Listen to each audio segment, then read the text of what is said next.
The Stone Shadow of Kolkata. Part 1. The Stones Remember.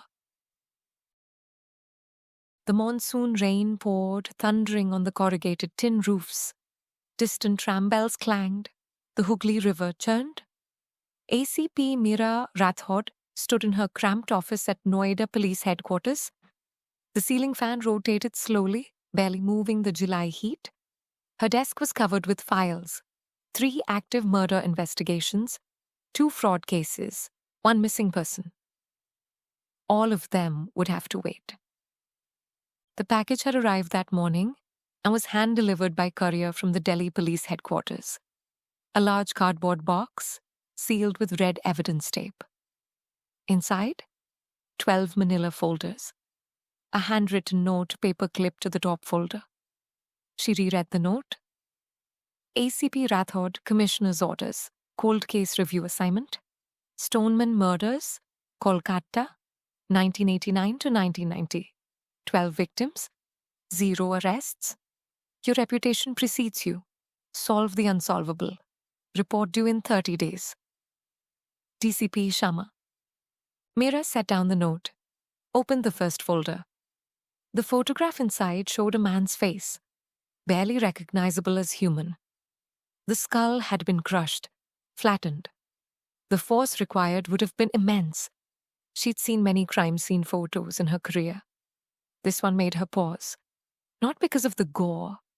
She was past being shocked by violence, but because of the method, the deliberateness, the sheer physical effort required.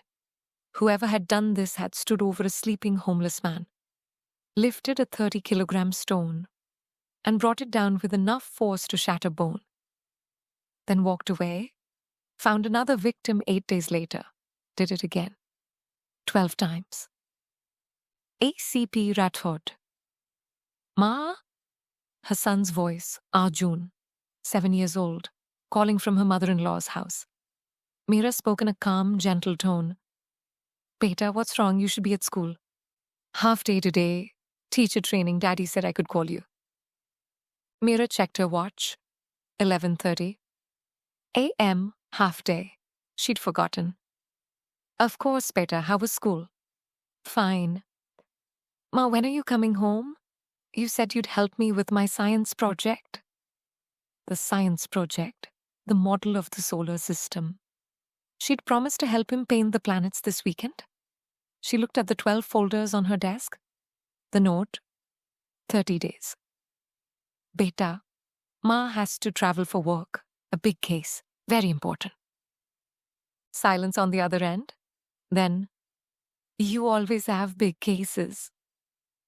His voice was small, matter of fact, no anger, just acceptance. That hurt more than anger would have. I know, beta, I'm sorry, but this is just for a few weeks, then I'll be home, and we'll finish your project together, I promise. Okay, Ma.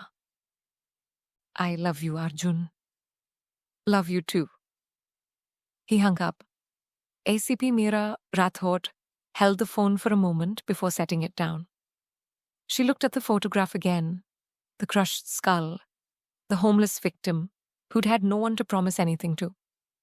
Someone had to speak for him, for all 12 of them. That someone was her. She picked up her office phone, dialed her superior's extension. Sir, ACP Rathod, I need authorization for travel to Kolkata. Minimum 3 weeks. And I'll need to pull Inspector Vikram Singh from Cyber Cell for technical support. The voice on the other end was gruff. Senior Superintendent Kana. Approved. Vikram's already been briefed. He'll meet you at the airport. Your flight leaves at 4 p.m. Don't make me regret recommending you for this, Meera.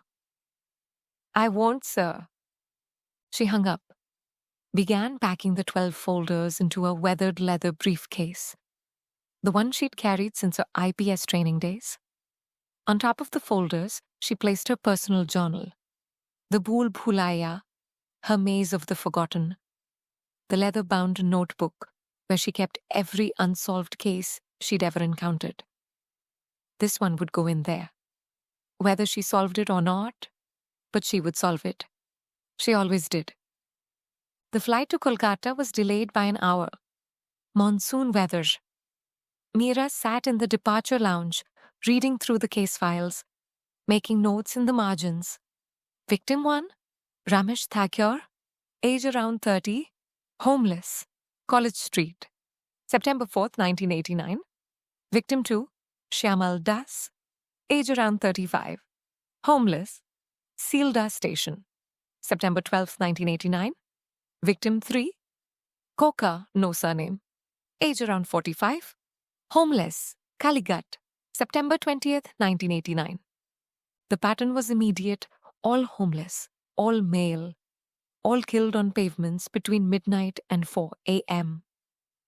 The case files from 1989 were thorough. The investigating officers had done everything right with the tools they had. 300 witness interviews, door-to-door surveys, sketches based on descriptions, pavement patrols, undercover operations. Nothing had worked. The killer had simply stopped in February 1990. 12 victims, no arrests. Case went cold. 13 years later, someone in Delhi police had decided it was time to try again. With new forensic techniques, new technology, and with ACP Meera Rathod, the Naali Rani, the woman who saw patterns in drainage systems and shadows. Her phone buzzed. A text from Inspector Vikram Singh. Ma'am, landed in Kolkata, waiting at baggage claim. Hotel booked near Lal Bazaar. You'll want to see it? She smiled slightly. Vikram was efficient, young, 32 years old, a tech genius who understood her methods, even when senior officers didn't. He was also one of the few people who'd seen her activate grid sight, who'd watched her stand motionless at a crime scene for 5 minutes, eyes closed, then announce the killer's height, weight, and approach vector. She trusted him. That was rare. They landed at Netaji Subhash Chandra Bose Airport at 7:15 p.m. The monsoon had intensified. Rain hammered the tarmac. Vikram met her at baggage claim. He was dressed in civilian clothes, jeans, plain shirt, no uniform, smart. Ma'am, he took a suitcase. Traffic will be bad. The hotel is 40 minutes in this rain. Show me the files first, we'll work in the car. He grinned. I brought printouts and a tablet. Thought you'd say that. They climbed into the waiting Ambassador, white with a yellow top, classic Kolkata taxi. The driver navigated through flooded streets. Water came up to the hubcaps in some areas. Vikram opened his tablet. I pulled everything from the Kolkata police archives, digital scans of the 1989 files, plus newspaper clippings, media coverage. It was massive, Mom. Front page for 3 months. He showed her the headlines. Stoneman strikes again. 5th victim found near Esplanade. Police helpless as serial killer terrorizes homeless. Is Stoneman a psychopath or a vigilante? That last one made her pause. Vigilante? Vikram scrolled to the article. Some columnists theorized the killer was targeting homeless people deliberately, cleaning up the streets. There were op-eds debating whether he was evil or performing a service. Meera's jaw tightened. 12 human beings murdered in their sleep, and people called it a service. Different time, Mom. 1989. Homeless population was huge in Kolkata. Government programs weren't what they are now. She knew he was right, but it didn't make it less sickening. The devaluation of human life, the assumption that some lives mattered less than others. That was the real crime. The murders were just the symptom. What else? Vikram showed her a map. I geo-referenced all 12 crime scenes using the address data. Look at this. The map showed central Kolkata, 12 red pins. At first glance, they looked random, scattered across several kilometers, but ACP Meera Rathod saw it immediately. A spiral. Vikram nodded. Exactly. Starting from College Street, Each murder site is slightly farther from the center than the last, like someone walking outward in a slow spiral, or traveling outward, following a route. A route? She pointed at the dates. Look at the intervals. 8 days between most kills. That's not random. That's a schedule. The killer had a routine. Every 8 days, he traveled his route. And he killed. Vikram's eyes widened. Like a delivery route, a patrol route? Possibly. We need to find out what kind of work required someone to be in all these locations between midnight and 4 a.m. in 1989. She stared at the spiral. The pattern was clear now. Mathematical. Precise. This wasn't a chaotic killer. This was someone organized. Methodical. Someone who had stopped killing not because he was caught, but because... What? He moved away, died, went to prison for something else, or just decided to stop? The taxi pulled up to the hotel, a modest place on Ripon Street. Walking distance from Lal Bazaar Police Headquarters. ACP Meera Rathod paid the driver, grabbed her suitcase. "Check in, ma'am?" Vikram asked. She shook her head. "No.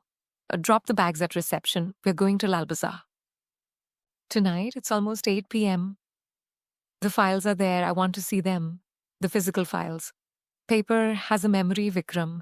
Digital scans don't capture everything." He didn't argue, just smiled. "I'll call Inspector Bose. He's expecting us." Chunk 2, ready to copy. Lal Bazaar at night was quieter than during the day, but still alive. The old colonial building hummed with activity. Constables filing reports, duty officers answering phones.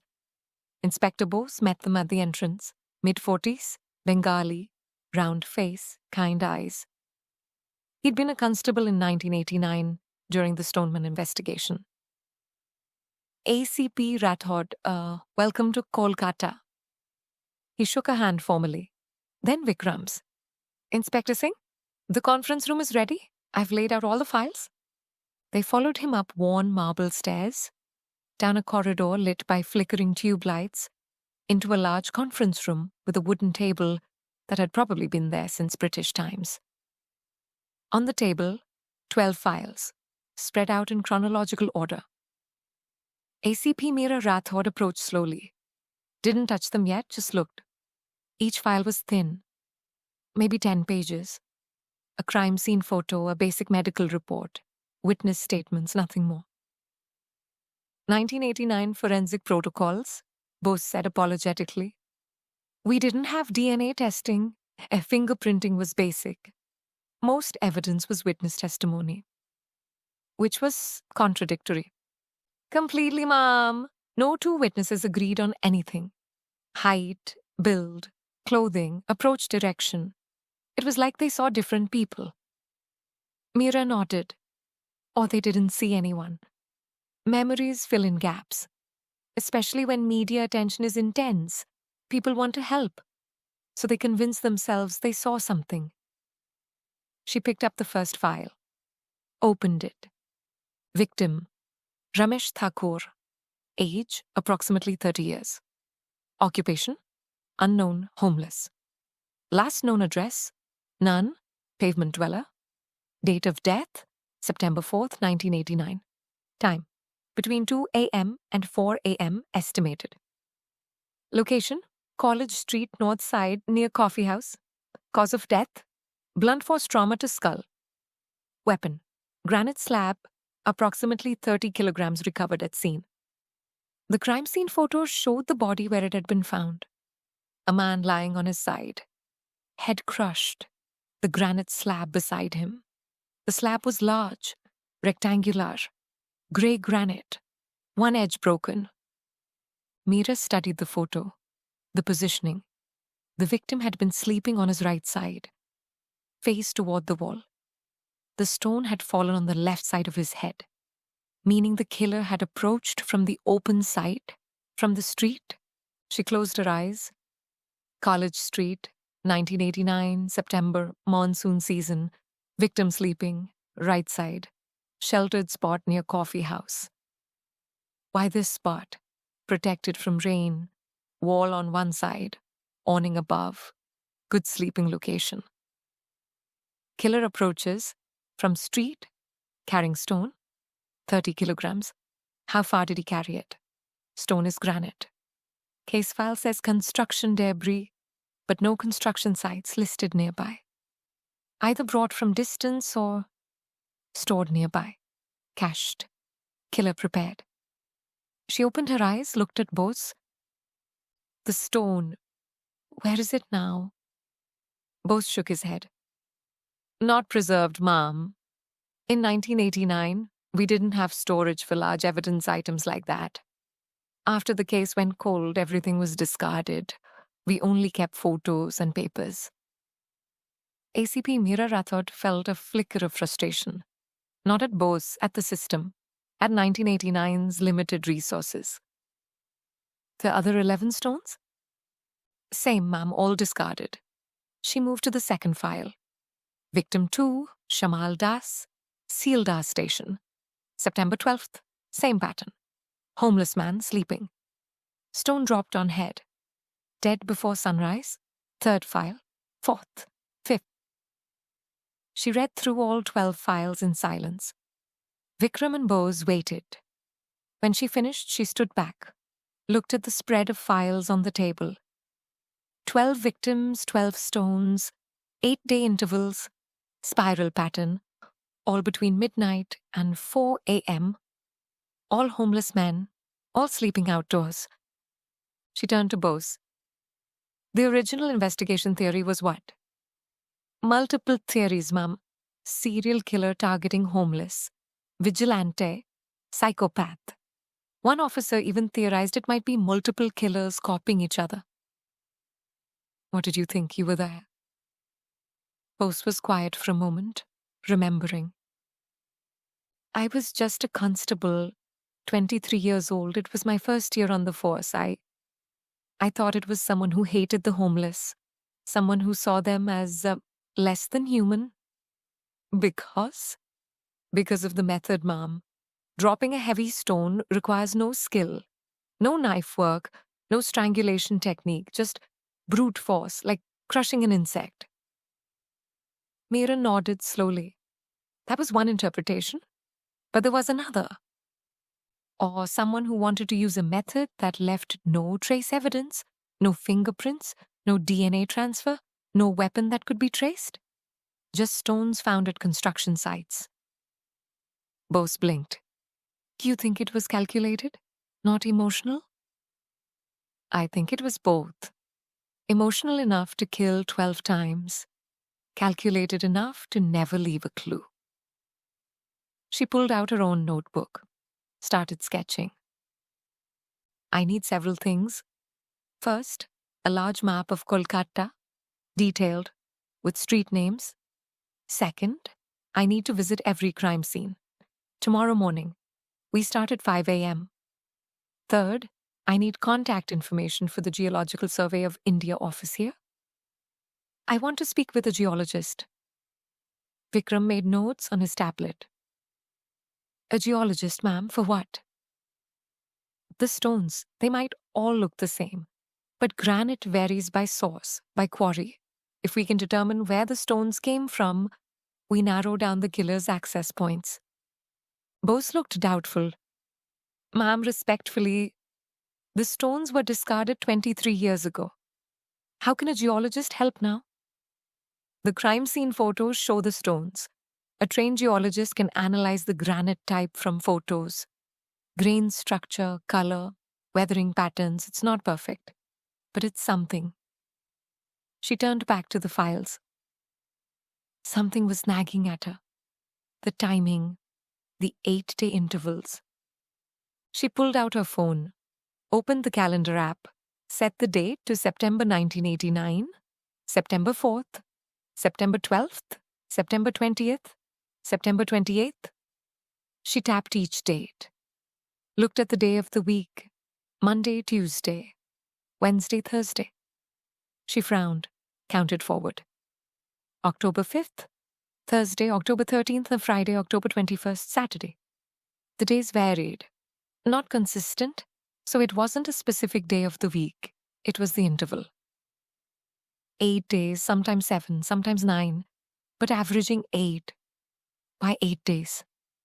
She looked at Vikram. What happens every 8 days? He thought.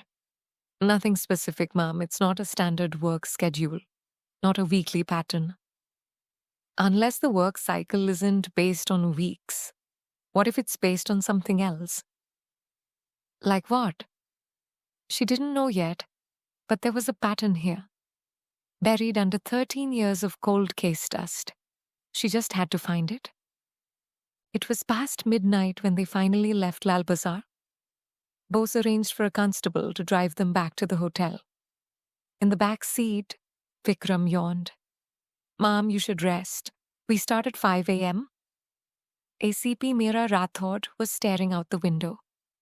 Rain streaked the glass. Kolkata's streets were flooded.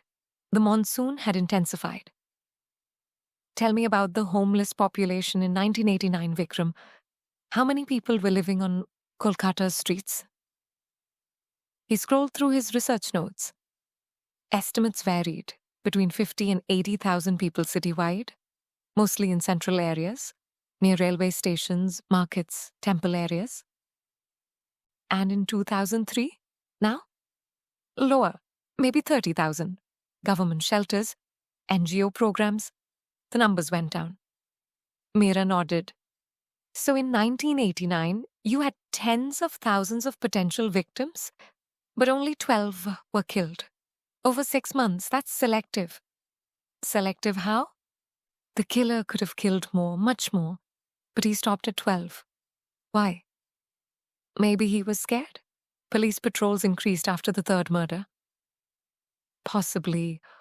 Or maybe 12 was always the plan, 12 and done. The car pulled up to the hotel. They got out. Vikram carried a suitcase to the reception desk. Get some sleep, Vikram. I'll see you at 5. You're going to sleep too, right, ma'am? She smiled slightly. Of course. She was lying. They both knew it. In her hotel room, ACP Meera Rathod unpacked quickly, hung up her spare uniform, set her service weapon in the bedside drawer. Then she spread the 12 crime scene photos across the bed, arranged them in chronological order. She sat on the floor, back against the bed, staring at the photos. 12 men, 12 crushed skulls, 12 lives ended. Each photo showed not just the body, but the location, the pavement, the walls, the awning or lack thereof. She studied the backgrounds, the architectural details, College Street, British-era buildings, brick walls, narrow pavements, Sealdah Station, open area, covered platform nearby, Kalighat, temple wall, stone construction, white pavement. Each location was different, but each provided shelter, a place where a homeless person would choose to sleep. The killer hadn't selected his victims, he'd selected the locations, and the victims were whoever happened to be sleeping there. That was important. That changed the profile. This wasn't personal, this wasn't about specific people. This was about the locations themselves, about a route, a pattern, a ritual. She pulled out her journal, the Bhool Bhulaya, turned to a blank page. At the top she wrote, The Stone Shadow, Kolkata, 1989. Below that, she began making notes. 12 victims, 6 months, 8-day interval, average. Spiral pattern, outward from College Street, all homeless men. All outdoor sleepers. Murder weapon, heavy stones, 20 to 30 kilograms. Time, midnight to 4 a.m. Method, blunt force, single strike. No witnesses, no forensics, no arrests. She stared at the list. The pattern was clear, but the why remained hidden. Why did someone do this? What did 12 homeless men represent? What did the 8-day interval mean? And most importantly, why did the killer stop? She lay back on the floor, stared at the ceiling. The hotel fan rotated slowly. Tomorrow, she would walk the crime scenes. She would activate grid sight at each location. She would see what the 1989 investigators couldn't see. Because she had something they didn't have. She had hindsight, distance, modern forensics, and she had the grid. Her ability to see spaces in layers, to reconstruct timelines, to map patterns invisible to others. The Stoneman had walked away from 12 murders, 13 years ago. But he'd left traces. Everyone did. The stones remembered. The pavements remembered. The walls remembered. Tomorrow, she would make them speak. 5 a.m. came fast. ACP Meera Rathod hadn't slept. She'd spent the night studying the photos, making notes, building mental maps. She met Vikram in the hotel lobby. He looked tired but alert, handed her a cutting chai in a small glass. Thought you'd need this, Mom. She accepted gratefully. The sweet, strong tea was perfect. Inspector Bose arrived 5 minutes later in an unmarked police jeep. He'd brought a young constable as driver. Ready, Mom? Yes, let's start at the beginning. College Street, the first victim. They drove through early morning Kolkata. The city was waking up. Street vendors setting up. Trams beginning their routes. The monsoon had paused, leaving puddles reflecting grey sky. College Street was crowded even at dawn. Students, book vendors, tea stall owners. The jeep stopped near a coffee house. Bose pointed to a spot on the pavement. Victim 1 was found there, ma'am, against that wall. Meera stepped out. The pavement was narrow, maybe 5 feet wide. On one side, the street. On the other, a brick building wall. Above, an awning extended from a closed bookshop, providing shelter from rain. She stood where the body had been found, looked up, looked around, closed her eyes.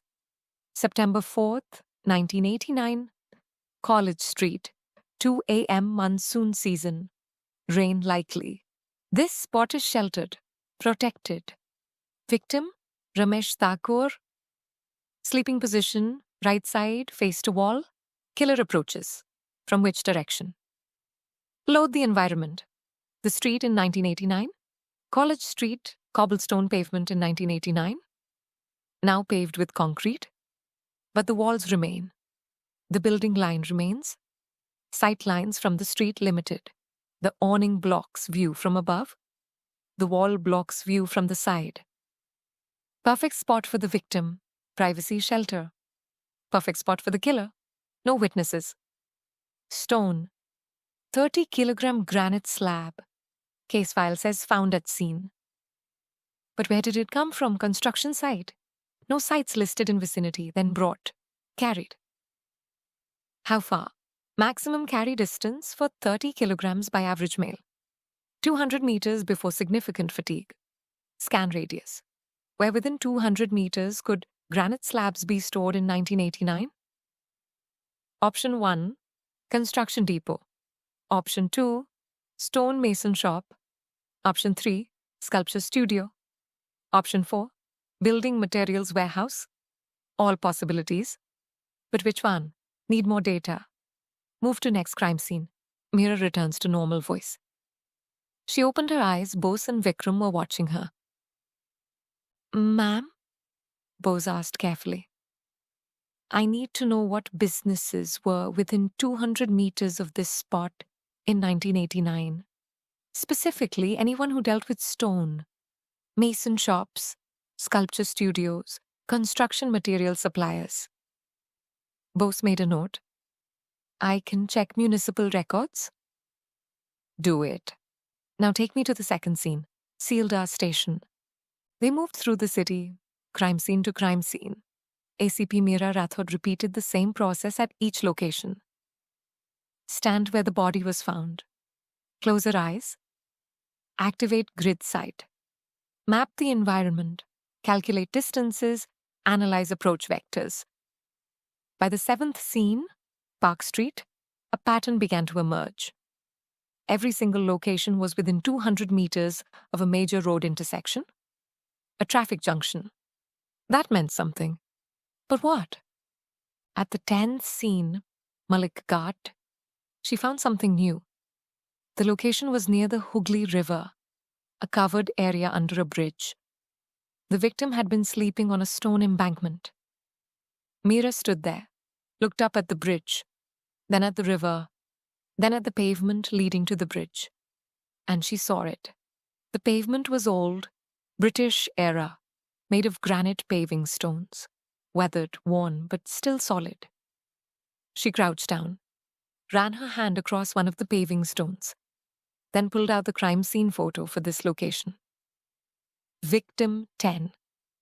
The murder weapon shown in the photo was a granite paving stone, identical to the ones under her hand. Pose. This pavement, how old? Very old, ma'am, maybe 100 years. British construction. Granite slabs from local quarries. Meera stood. I need to see all 12 crime scene photos again. Focus on the murder weapons. Back in the jeep, she spread the photos across her lap. Studied each stone visible in each photo. Victim 1, grey granite slab, rectangular. Victim 2, similar grey granite, broken edge. Victim 3, granite paving stone, weathered. Victim 4, granite blocks, squared edges. She looked at Vikram. Call the geological survey. I need that geologist. Today. Yes, ma'am. By noon, they'd visited all 12 crime scenes. ACP Meera Rathod's notebook was full of measurements, angles, sight lines, environmental observations, and questions, so many questions. They returned to Lal Bazaar for lunch. Bose's phone rang as they entered the conference room. He answered, listened, then covered the receiver. Ma'am, Professor Subiat Chatterjee from GSI. He can meet you in 1 hour. Tell him yes, where? He'll come here. While they waited, Meera laid out a large map of Kolkata on the table, marked each crime scene with a red pin. The spiral pattern was undeniable now. Starting from College Street, spiraling outward, each pin slightly farther from the center than the last. Vikram studied the map. Ma'am, if this is a route, what kind of route spirals outward like this? That's what I'm trying to figure out. It's not a bus route, not a taxi route. Those follow fixed paths. Delivery route? Maybe, but what kind of delivery happens between midnight and 4 a.m. and follows a spiral? Bose brought in tea, set it on the table. Newspaper distribution, ma'am. Meera looked up. What? In 1989, newspapers were distributed early morning, between 2 a.m. and 5 a.m. The distributors used hand carts or bicycles. They'd start from a central depot and spiral outward, dropping papers at subscriber addresses. The room went silent. ACP Meera Rathod felt the electric sensation, the feeling when a case began to unlock. Say that again. Newspaper distribution, early morning, hand carts, spiral routes from central depots. She stood, walked to the map, traced the red pins with her finger. A newspaper distributor would be on the streets at 2 a.m., wouldn't be questioned, would have a legitimate reason to be in all these areas, would follow a regular route, and would be strong enough from pushing a hand cart to lift a 30-kilogram stone. Vikram was already on his tablet. Ma'am, in 1989, the major Bengali newspapers were Anandabazar Patrika, Bartaman and Ajkal, plus English papers like The Telegraph and Statesman. And they all had distribution depots? Yes, multiple depots across the city. Each depot would service a specific area. Meera circled the center of the spiral on the map. College Street. Find out which depot serviced this area in 1989. Get me the employment records. I want names of every newspaper distributor who worked the night shift between September 1989 and February 1990. Bose nodded. Ma'am, that might take time. These are 23-year-old employment records. Then we don't waste time. Start making calls now. A constable poked his head in. Ma'am, Professor Chatterjee is here. Send him in.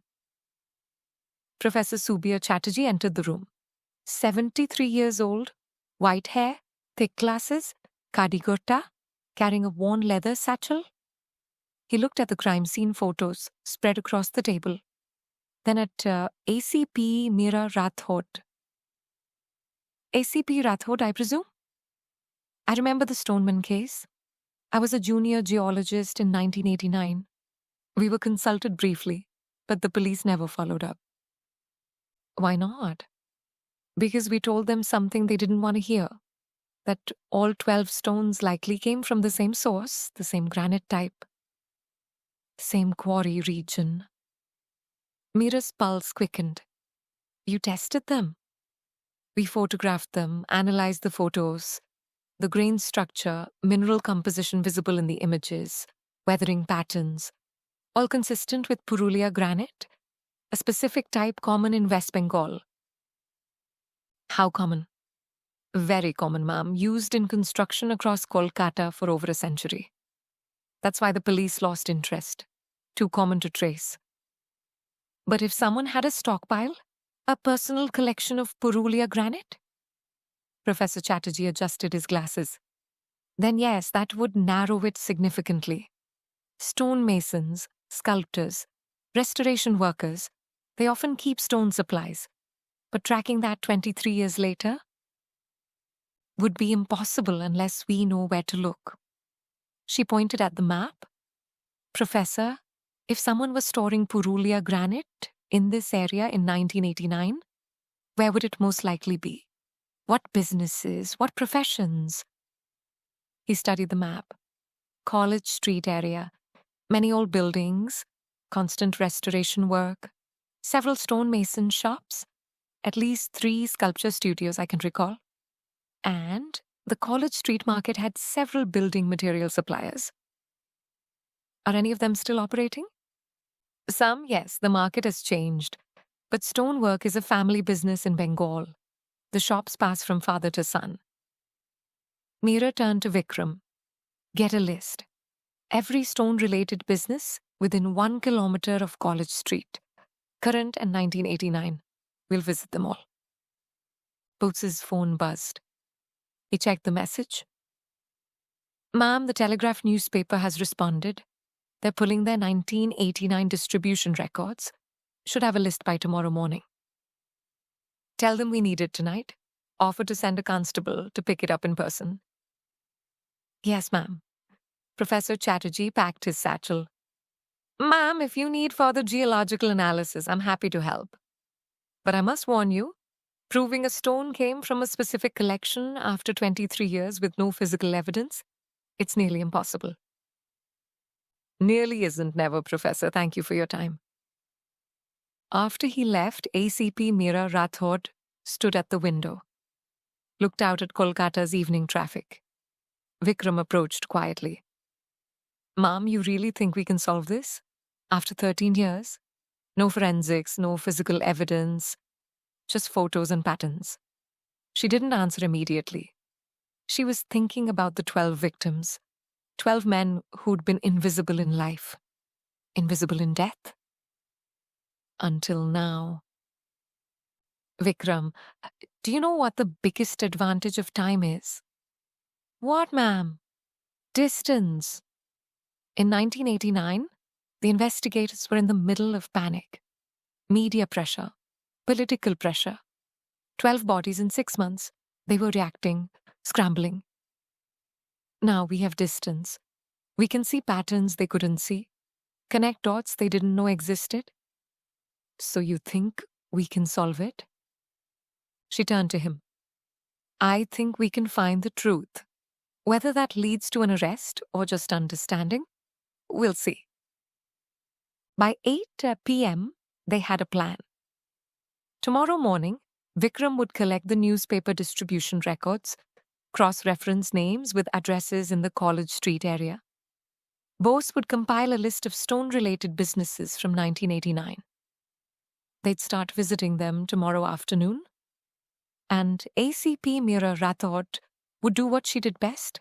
She'd walk the streets, map the connections, let grid sight show her what 13 years of cold had hidden. Back at the hotel, Meera ordered room service, ate mechanically while reviewing her notes. Her phone rang. Arjun's number. She answered. Hello, beta. Ma, Daddy says you're in Kolkata now. Yes, beta, for work. When will you come back? I don't know yet. Soon. That's what you always say. His voice was flat, not accusing, just resigned. She closed her eyes. I know, Arjun, I'm sorry, but this is important. Your work is always important. She didn't have an answer to that because he was right. Beta, I promise I'll be home as soon as I can, and we'll finish your science project together. Okay, Mom, bye. He hung up before she could say she loved him. ACP Meera. Rathod sat with the phone in her hand for a long moment. Then she set it down, turned back to her notes. Somewhere in this city, a man had killed 12 people, had walked away, had never been caught. That man might be dead now, might be in prison, might be living a normal life, having forgotten what he'd done. But Meera would find him, or find the truth of him, because someone had to remember the 12 men he'd killed. Someone had to speak for them.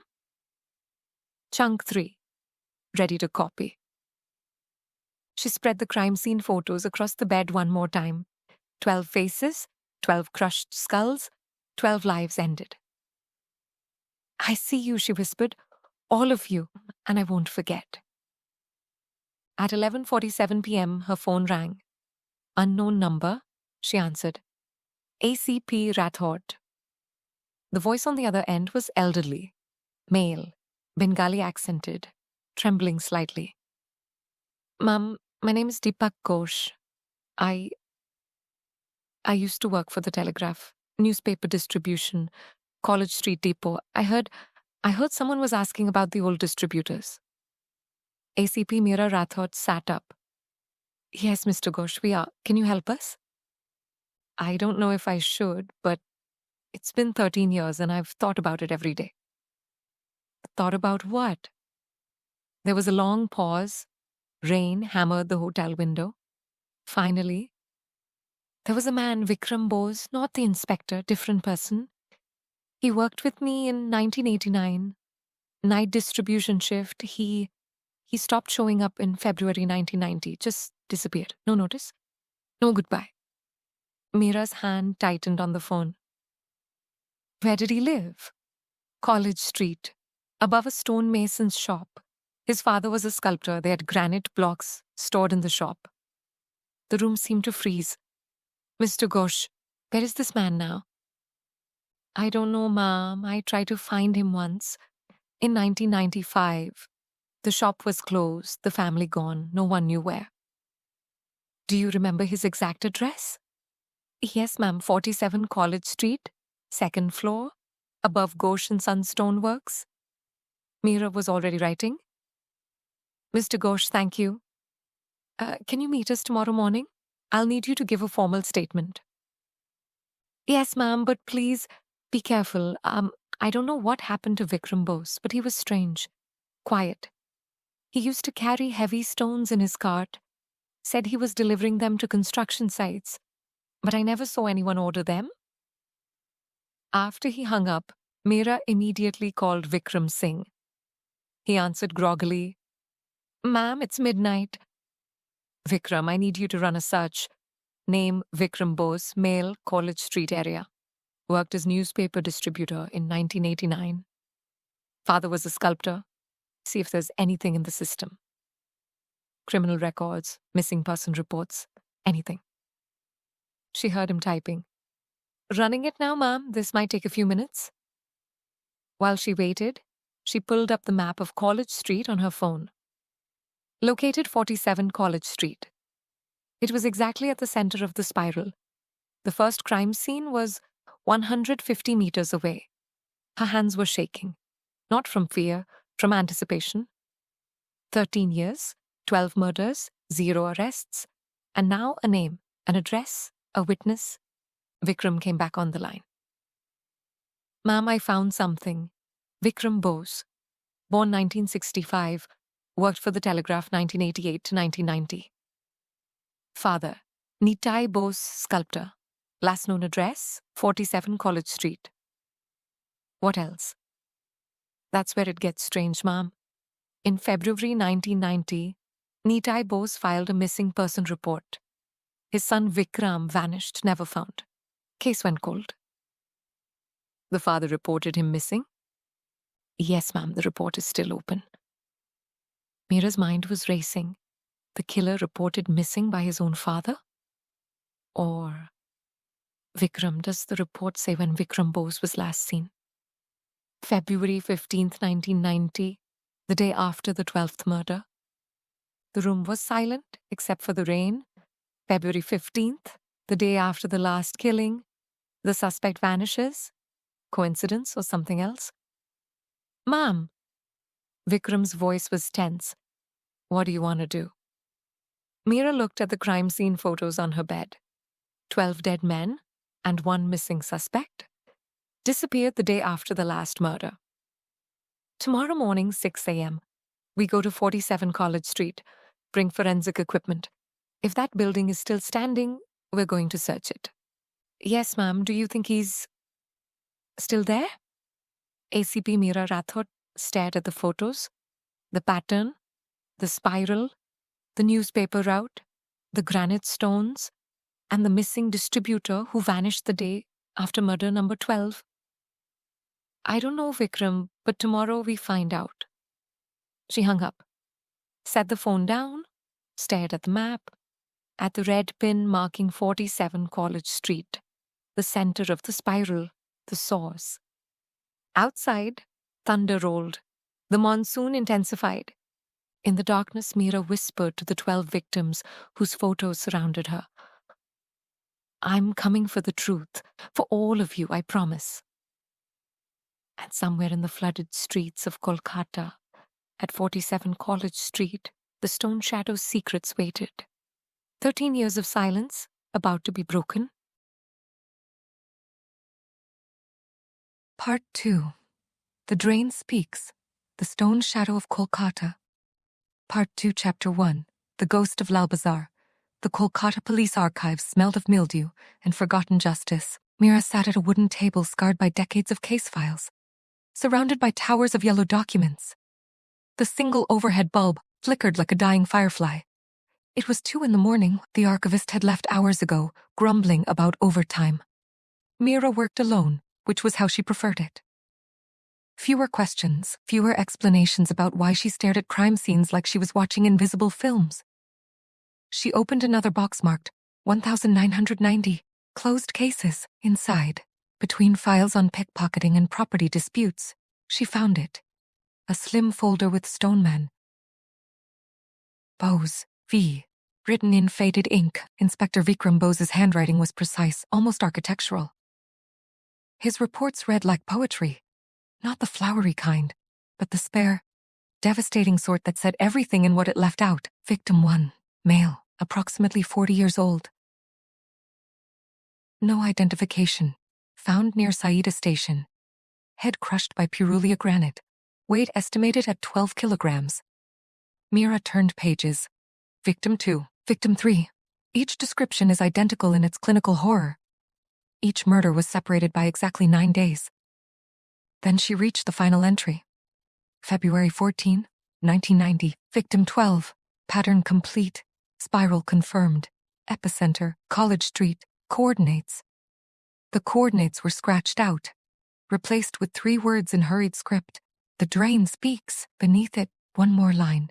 If you are reading this, I am either dead or gone. Trust the Naali. Trust no one else. Meera felt the familiar tingle at the base of her skull. Grid sight wanted to activate. She closed her eyes, let it come. The archive dissolved. 3 layers superimposed. Physical layer, the file on the table. Black ink, missing layer, space where more pages should be. Vikram had removed evidence, hidden it. Ghost layer Vikram himself, a shadow of forensic memory standing at this exact table 16 years ago, hiding something in his jacket, looking over his shoulder, afraid. Meera opened her eyes. Her phone buzzed unknown number. She answered. ACP Rathod. Silence. Then breathing. Heavy. Labored. Old. You are looking for Vikram. A man's voice. Bengali accent, decades of cigarettes in every syllable. Who is this? Someone who was there. Someone who knows what he found. A wet cough. College Street. The old drain near the coffee house. 3 a.m. Come alone, or you will never know. The line went dead. Meera checked the caller 499 trace. Scrambled. Professional. She looked at Vikram's note again. Trust the Naali. She grabbed her jacket and headed for the door. Chapter 2. The caller College Street at 3 a.m. was a different city. The bookshops that sold philosophy and poetry by day became hollow shells. Stray dogs owned the pavements. A drunk mumbled verses from Tagore to the shadows. Meera parked her Maruti near the Indian coffee house. The landmark stood dark and shuttered, its spiral staircase visible through dusty windows. Even in sleep, the building remembered its revolutionary past. She walked slowly, scanning. Her hand rested on her service revolver, though she knew bullets were useless against ghosts and memories. The drain was precisely where the caller said. An old iron grate, 2 meters square, set into the pavement between the coffee house and a closed bookshop. The grate was ornate, British-era craftsmanship, rusted but unbroken. ACP Rathod. The voice came from the shadows of a doorway. Meera turned. An old man emerged, 70, perhaps older, thin as famine, wearing a kurta that had been white in another decade. His eyes were roomy but sharp. You knew Vikram Bose, Meera said. Head Constable Rajesh Dutta. Retired 1995, he coughed, a sound like tearing paper. I was Vikram's assistant on the Stoneman case. Why did you call me? Because I am dying. Lung cancer. The doctors gave me 3 months. I made a promise to Vikram. I kept it for 16 years. But I cannot take it to the grave. Meera waited. Vikram was brilliant. Everyone knew it. He saw patterns others missed. When the Stoneman murders started, he mapped every location, every victim, every stone. Rajesh's hands trembled. On February 13th, he showed me the spiral. All 12 murders radiate from this exact spot. The old man pointed at the drain. He said the pattern was too perfect. Too deliberate. Someone was leaving a message, and the message pointed here. What did he find? I do not know. He came here alone on February 14th, night shift. He told me to go home. Said it was too dangerous. Rajesh's eyes glistened. The next morning, he was gone. His desk was cleaned out. No resignation. Nobody, just gone. Did you search the drain? Of course. We opened it that same day. Found nothing, just sewage and rats. Meera knelt beside the grate. Grid sight activated without her willing it. The world is split into 3. Physical layer, rusted iron grate, sewage smell. Darkness below. Missing layer, disturbance in the pattern, something removed. Recently. Within the last week. Ghost layer, Vikram. February 14, 1990. Kneeling exactly where Meera knelt now, opening the grate. Descending with a torch, the ghost image descended into shadow. Samana's been here recently, Meera said. Samana opened this drain within the last 7 days. Rajesh looked confused. How could you possibly? I see things. Meera pulled a crowbar from her bag. Municipal maintenance protocol. She always carried tools. Help me with this grate. The old man hesitated, then nodded. Together they pried. The grate shrieked like something alive, but it lifted. Below, a ladder descended into darkness. The smell rose like a fist. I am too old for this, Rajesh said. Wait here. If I do not return in 20 minutes, call this number. Meera handed him a card. Inspector Singh, tell him everything. She clicked on her torch and descended into the Naali. Chapter 3. The evidence cache the drain was wider than Meera expected. British engineering. Built to last centuries. The tunnel was tall enough to stand in, though she had to crouch. Water trickled along a central channel. The walls were brick, slimed with decades of organic decay. Her torch beam cut through the darkness. Rats scattered, somewhere distant. Water dripped with the patience of stone. Grid sight showed her 3 paths. Physical, the tunnel ahead. Missing, scratch marks on the wall. Recent, ghost Vikram's path. Glowing faintly like bioluminescent algae. She followed the ghost trail. 30 meters in, the tunnel branched, left toward the Hooghly River, right toward Presidency College. Vikram's ghost went right. Meera followed. The tunnel narrowed. She had to crawl now, torch in her teeth, hands in filth she tried not to think about. Her jacket snagged on something. She cursed, tore free, and kept moving. The tunnel opened into a junction chamber. 4 tunnels met here, creating a space 3 meters across. The ceiling was vaulted, surprisingly beautiful despite the grime. Grid sight flared so bright, Meera gasped. All 3 layers showed the same thing, a hiding place. Vikram had been here. She scanned the walls, brick, mortar, brick. 1 brick sat differently. Newer mortar, replaced recently. Meera pried it with her pocket knife. The brick came loose. Behind it, wrapped in multiple layers of plastic and sealed with electrical tape, a waterproof case. Military grade. The kind that could survive decades underwater. Her hands shook as she opened it. Inside, a notebook, photographs, a cassette tape, and a letter addressed to the next detective. Meera opened the letter. Vikram's handwriting. Same precise script. If you are reading this, I am dead or disappeared. I pray you are someone who cares about truth. Someone who will finish what I could not. I solved the Stoneman murders. I know who did it. I know why. But I cannot arrest them. They are too powerful, too protected. If I try, I will die. My family will die. The evidence will disappear. So I am disappearing first. I am hiding this evidence where only someone with the gift enough to find it will look. The drain speaks because society ignores it. Just as we ignored the victims. 12 homeless men, invisible in life, visible only in death. The killer walks free. But you can stop them.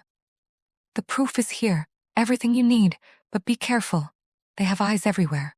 Trust the Naali, trust no one else. Inspector Vikram Bose, February 15, 1990. Meera's heart hammered.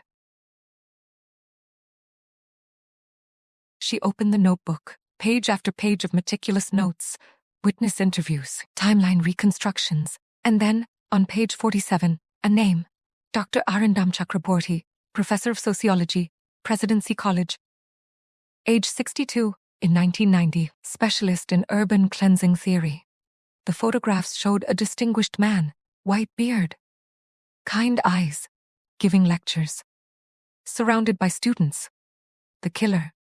Vikram's notes explained everything. Dr. Chakraborty believed homelessness was a social disease that required radical intervention. He wrote papers about it. Theoretical papers, until theory became practice. 12 murders, stones from his family's quarry in Purulia. Each victim was chosen for maximum symbolic impact. Each murder is positioned to form a spiral, the universal symbol of transformation. The spiral pointed to Presidency College, to his office, to him. Vikram had found witnesses, a night watchman who saw the professor near one murder site, a student who noticed his professor's unusual interest in homeless populations. A quarry worker confirmed that stones had gone missing. Circumstantial evidence, strong but not sufficient for conviction. Not against a respected professor with political connections. Meera checked the date on the last entry. February 14, 1990. Tomorrow I will confront Chakraborty. I will give him one chance to confess. If he refuses, I will take this public, whatever the cost. Vikram never got the chance. Meera's phone buzzed. Signal shouldn't reach this deep, but somehow it did. A text from Rajesh above. Car approaching. Get out. Now. Meera shoved everything into her bag. She crawled back through the tunnel. Faster now, scraping elbows and knees. Behind her, she heard voices echoing down the shaft. Someone else was coming. Chapter 4. The watcher Meera burst from the drain grate like a surfacing swimmer. Rajesh grabbed her arm and pulled her up. They slammed the grate shut just as headlights swept the street. A black SUV, tinted windows, government plates. Hide, Rajesh hissed. They ducked into the coffeehouse doorway. The SUV stopped beside the drain. 2 men got out. Plainclothes, professional, military bearing. One of them knelt by the grate. Examined it with a torch. Recently opened. Someone's investigating, the second man said. Just like the old man warned. Meera's blood froze. They knew about Rajesh. They were watching him. The first man spoke into a phone. Sir, we have movement. The ACP is active on the case. A pause. Understood. We will handle it. They got back in the SUV and drove away. Rajesh was shaking. They know. They have always known. Vikram was right. Who are they? Meera demanded. I do not know, but they have protected Chakraborty for 16 years. They will protect him from you too. Meera's mind raced. She had the evidence. But evidence meant nothing if the system was compromised. Where is Chakraborty now? She asked. Still at Presidency College, Professor Emeritus. Retired but maintains an office. He gives occasional lectures on urban sociology. Rajesh left bitterly. They call him a humanitarian. He won the Padma Shri in 2003, a national award for distinguished service. Given to a serial killer. I need to see him, Meera said. Are you insane? Those men will kill you. They will try. Meera checked her revolver. 6 rounds, but I have something Vikram did not. What? Grid sight. And I know he is guilty. Vikram gave me proof. I will not confront him. Not yet. Meera's mind worked through the chess moves. But I need to see his reaction. See if he knows someone found Vikram's cache. How will you do that? Meera smiled, cold, predatory. I will ask him about urban cleansing theory, as a concerned police officer, seeking expert advice on homelessness. He will know. He is not stupid. Perhaps, but he is also arrogant. 16 years of freedom. He thinks he is untouchable. Meera started walking toward her car. Arrogance creates blind spots. Rajesh called after her. What do I do? Go home. Lock your doors. Tell no one we spoke. Meera turned back. And Rajesh, thank you for keeping your promise to Vikram. The old man nodded. Tears ran down his weathered face. Meera drove through empty Kolkata streets. Dawn approached. The city would wake soon, unaware that monsters walked among them. Her phone rang. Arjun. Video call, she answered. Her son's face appeared, sleepy and confused. Ma, where are you? Work, beta, a case. Again. He rubbed his eyes. 11 years old, too young to understand why his mother hunted ghosts. You promised you would be home for breakfast. Guilt stabbed her. I know. I am sorry. Emergency. It is always an emergency. No anger in his voice. Just resignation. Worse than anger. Arjun, it is okay, Ma. I understand. You catch bad people. He smiled. Small brave. Just be safe. Always. I love you. Love you too. The call ended. Meera sat in her car, staring at the phone. The job demanded everything: relationships, sleep, safety. What did it give back? Justice for the dead. Nothing for the living. She started the engine, drove toward Presidency College. The sun rose over the Hooghly. Another day in Kolkata. Another chance for truth. Chapter 5.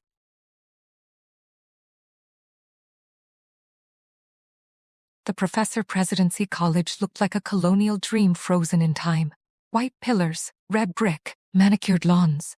Students hurried between buildings, carrying books and futures. Meera found the sociology department in the older wing. The corridor smelled of old paper and young ambition. Posters advertised lectures on inequality, justice, and social transformation. Irony thick enough to choke on. Dr. Arindam Chakraborty's office was at the end of the hall. The door was open. Inside, an old man sat at a mahogany desk, reading a journal. White beard. Wire-rimmed glasses. A face that belonged in a Satyajit Ray film. Meera knocked. He looked up, smiled. Warm, grandfatherly. Yes, may I help you? Dr. Chakraborty? I am ACP Meera Rathod, Noida Crime Branch. May I have a moment? His smile never wavered. Of course, please, sit. Grid sight activated. Meera saw 3 layers. Physical, an old man. Frail. Harmless, missing. The predator beneath hidden. Controlled. Ghost. 16 years of ghosts. 12 homeless men. Vikram. Others. A trail of corpses behind the kindly professor. Meera sat. Kept her face neutral. How may I assist the police? He asked. I am investigating urban homelessness, specifically violence against homeless populations. Meera watched him, every micro-expression. Your research on urban cleansing came highly recommended. Ah, that was many years ago. I have moved on to other topics. Still, your insights would be valuable. You wrote that homelessness is a social pathology requiring surgical intervention. What did you mean?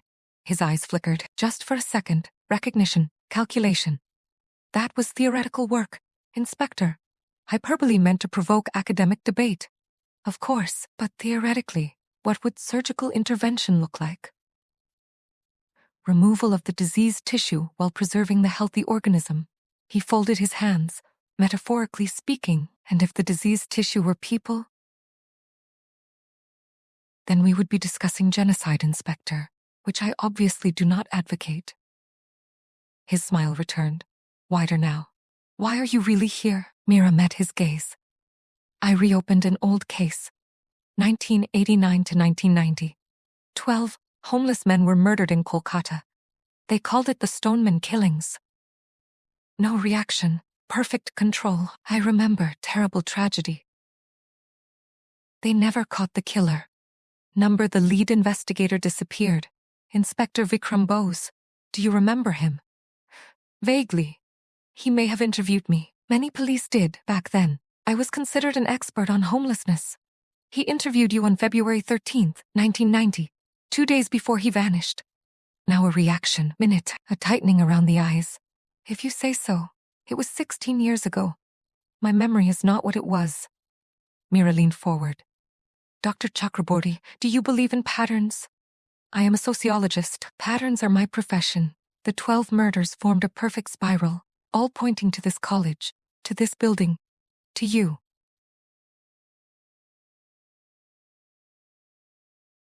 The office suddenly felt smaller. Then he laughed, gentle, amused. Inspector, surely you do not suspect me, an old professor? I suspect everyone, until evidence clears them. Then I am afraid I cannot help you. I was cleared 16 years ago. I had alibis for several murders, student gatherings, faculty meetings. He stood. Now, I have a lecture to prepare, unless you have a warrant.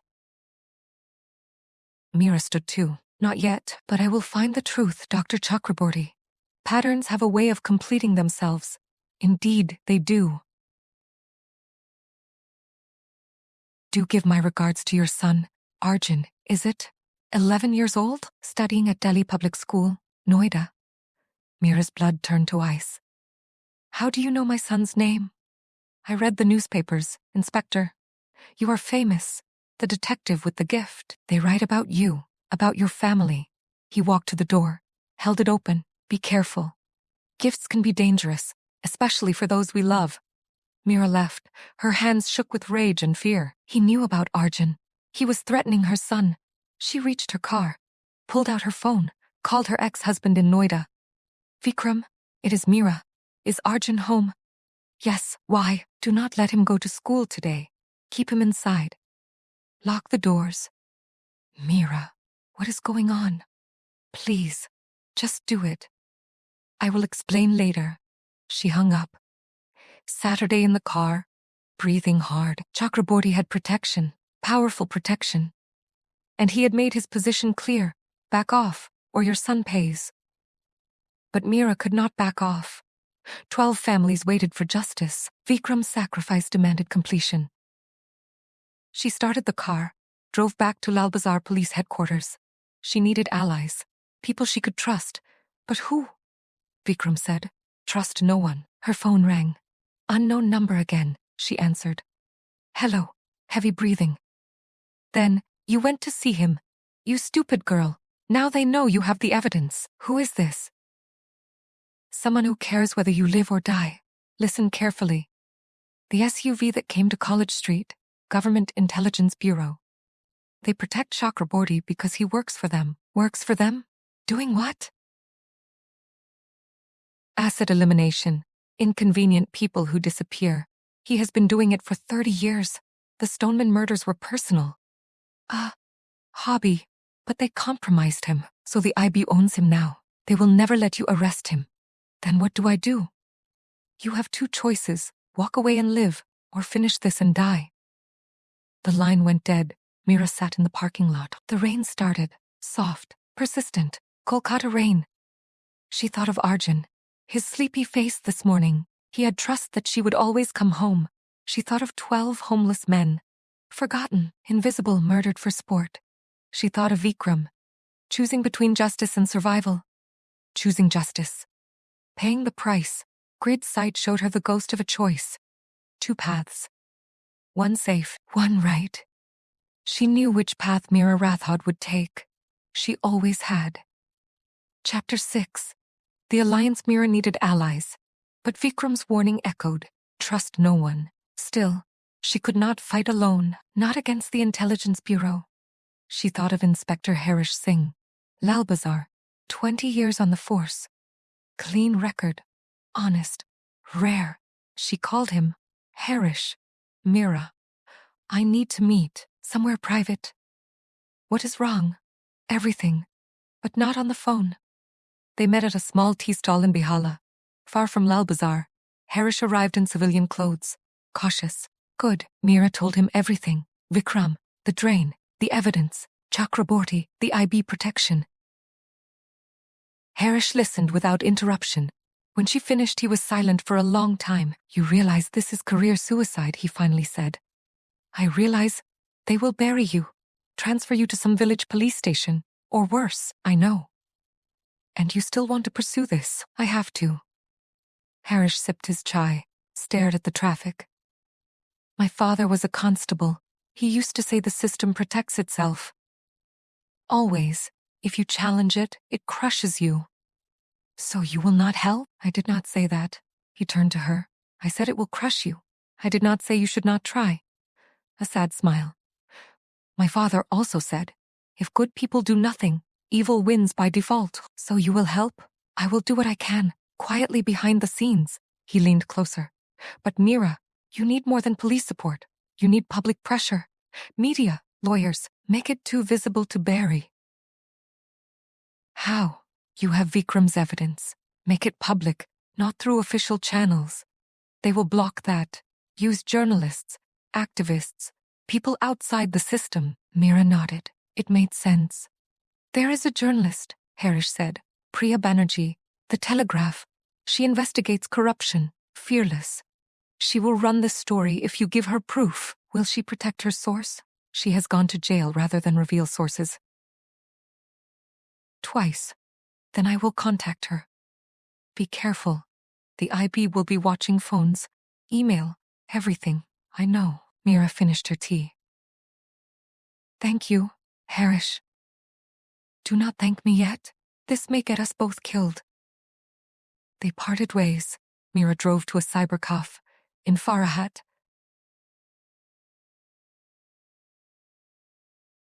Paid cash, used a fake email, sent a message to Priya Banerjee at the Telegraph. I have evidence of a serial killer protected by intelligence agencies. 12 murders. 16 years. Professor at Presidency College. Meet me tomorrow, 10 a.m. Victoria Memorial. Near the lake. Come alone. Bring no electronics. She hit send. Left the cuff. Threw the SIM card into the Huvli. On her way home. Tomorrow she would make this public. After that, it was out of her hands. Tonight, she called Arjun. Ma, when are you coming home? Soon, beta. Very soon. How was your day? He talked about cricket, friends, a science project. Normal 11-year-old concerns. Precious, fragile. Arjun, I want you to know something. Whatever happens, I love you. You are the best thing I ever made. Silence. Then, Ma, you are scaring me. What is happening? Nothing, just a difficult case. It will be over soon. Wanted to lie. Tried to tell him everything would be fine. I promise I will do my best. Always. After the call, she sat in her apartment. Rain hammered the windows. Kolkata's darkness pressed against the glass. She opened Vikram's notebook.